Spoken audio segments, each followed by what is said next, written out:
শখের কিছু জিনিস দিয়ে আজকে আমি আমার রান্নাঘরটাকে সুন্দর করে সাজিয়ে তুলবো। রান্নাঘর বরাবরের মতো আমার সাজাতে অনেক বেশি ভালো লাগে। সো হ্যালো এভরিওয়ান, আসসালামু আলাইকুম, ওয়েলকাম জানাচ্ছি আপনাদের আমার নিউ একটা ডেইলি ব্লগে। আজকের ব্লগটা অনেক বেশি সুন্দর হতে যাচ্ছে, কারণ আজকে আমি আমার শখের রান্নাঘরটাকে সুন্দর শখের জিনিস দিয়ে সাজিয়ে তুলবো। রান্নাঘর সাজাতে কম বেশি সব মেয়েই পছন্দ করে, তো রান্নাঘর সাজানোর জন্য আমি বেশ কিছু জিনিস নিয়েছি। বলতে পারেন এগুলো হচ্ছে শখের জিনিস। মেয়েদের বেশিরভাগ সময় কিন্তু কাটে রান্না করতে করতে, আর রান্নাঘরটাকে যদি সুন্দর করে মনের মতো করে রাঙিয়ে তোলা যায় তাহলে কিন্তু রান্না করতেও ভালো লাগে। প্রথমেই আপনাদের সাথে একটা র্যাক শেয়ার করতেছি। এই র্যাকটা অনেক বেশি সুন্দর। রান্নাঘরের জায়গা কম থাকলে এই র্যাকটা কিন্তু অনেক বেশি উপকারে আসে।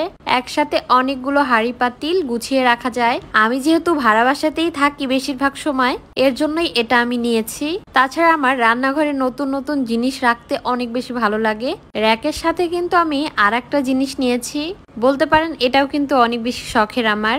অনেক দিন ধরে দেখছিলাম অনলাইনে, আসলে আমরা যারা মধ্যবিত্ত আছি তারা আসলে একসাথে সবকিছু কেনা যায় না, এক এক মাসে এক এক জিনিস নিতে হয়। আমি যখন অনলাইনে অর্ডার করি তখনই আমি ভাবছিলাম জিনিসগুলো আমি কখন হাতে পাবো। এত সুন্দর প্যাকেজিং ছিল তাদের, আমার খুলতে অনেক বেশি সময় লেগেছে। তারপরেও হাতে পাওয়ার পরে যখন দেখতেছি এত সুন্দর একদম মনের মতো, তখন তো অনেক বেশি ভালো লাগছে। ক্যাপ্ট পান্ডা পেজ থেকে এগুলো অর্ডার করেছিলাম, কিন্তু সত্যি এই পেজের জিনিসগুলো অনেক বেশি সুন্দর। তাছাড়া প্যাকেজিং এর কথা আর কি বলবো। আমি দুইটা গাছ রাখার টুল অর্ডার করেছিলাম আর একটা হচ্ছে এক হোল্ডার নিয়েছিলাম। দুইটা জিনিসই আমার অনেক বেশি ভালো লাগছে। তো আমার রান্নাঘরের এই সাইডটা একটু ফাঁকাই ছিল, তো এই সাইডটাই আমি আজকে ডেকোরেশন করব। ডেকোরেশন করার জন্য আমি প্রথমে একটা ওয়াচ কাপড় কিনে রানারের মতো করে লেস লাগিয়ে বানিয়ে নিয়েছি। এটাই প্রথমে আমি বিছিয়ে নিলাম। এরপরে এগুলো দিয়ে এখন আমি সুন্দর করে সাজিয়ে তুলবো। আমার না অনেক ইচ্ছা আমার সুন্দর একটা সাজানো গোছানো মনের মতো একটা রান্নাঘর থাকবে। ভাড়া বাসায় থাকার কারণে নিজের মতো করে রান্নাঘরটাও সাজাতে পারি না। হাজবেন্ড কিন্তু ডিফেন্সে জব করাতে আরো পারি না। যখনই একটু কোনো রান্নাঘর আমি সুন্দর করে সাজিয়ে নেই, তার কিছুদিন পরে পোস্টিং হয়ে যায়। যাই হোক, এবার কিন্তু ঢাকায় এসে শুরুতেই আমি রান্নাঘরটাকে সুন্দর করে সাজিয়ে তুলতেছি। ক্রাফট পান্ডার এই পেজের জিনিসগুলো এত বেশি সুন্দর ছিল যে আমার রান্নাঘরের লুকই চেঞ্জ করে দিয়েছে। এখানে আমি একটা মাই কিচেন মাই রুলস এটা নিজের হাতে বানিয়েছিলাম। এটাও সুন্দর করে টুলের উপরে রেখে দিলাম। দুইটা টুল অর্ডার করেছিলাম, একটার উপরে আমি গাছ রেখেছি আর একটার উপরে ওই যে মাই কিচেন মাই রুলস এটা রেখেছি। এই তো আমার কিন্তু রান্নাঘরের এই সাইডটা সুন্দর করে ডেকোরেশন করা হয়ে গেছে।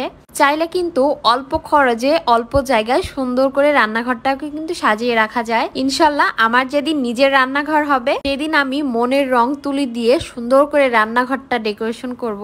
আপাতত এটা বলেন আমার এই রান্নাঘরটা ডেকোরেশন করা কেমন হয়েছে। রান্নাঘরের এই সাইডটা যেহেতু ডেকোরেশন করা হয়ে গেছে, এখন দেখতে এই সাইডটা অনেক বেশি সুন্দর লাগতেছে। আমার রান্নাঘর যেহেতু ক্যাবিনেট করা নাই, তো আমি কাপড় কিনে মানে গজ কাপড় কিনে এভাবে নিচে ক্যাবিনেটের যেখানে করে আসলে ওখানে টাঙিয়ে রেখেছি। আর এটা কিন্তু অনেকে বলেছিলেন আপু কিভাবে করেছেন। এটা আমি কাপড় কেটে নিজের হাতে সেলাই দিয়ে লাইলন যে সুতা থাকে সেগুলোর সাথে ওয়াল হুক দিয়ে দুই পাশে তারপরে আমি এটা টাঙিয়েছি। এই যে দেখতে পাচ্ছেন আমার র্যাকটাও কিন্তু সুন্দর করে লাগানো হয়ে গেছে। আর এখানে আমি কিন্তু হাঁড়ি পাতিল গুলো সুন্দর করে গুছিয়ে রেখেছি। এই তো আমার রান্নাঘরের ফাইনাল লুক। আমার কাছে রান্নাঘরটা এখন দেখতে বেশ ভালোই লাগছে। আপনাদের কাছে কেমন লাগছে অবশ্যই কিন্তু কমেন্ট করে জানাবেন। আজকের এই ভিডিওটা কিন্তু এ পর্যন্তই। সবাই অনেক বেশি ভালো থাকবেন, সুস্থ থাকবেন। দেখা হবে পরবর্তী কোনো ভিডিওতে। আল্লাহ হাফেজ এন্ড থ্যাঙ্কস ফর ওয়াচিং।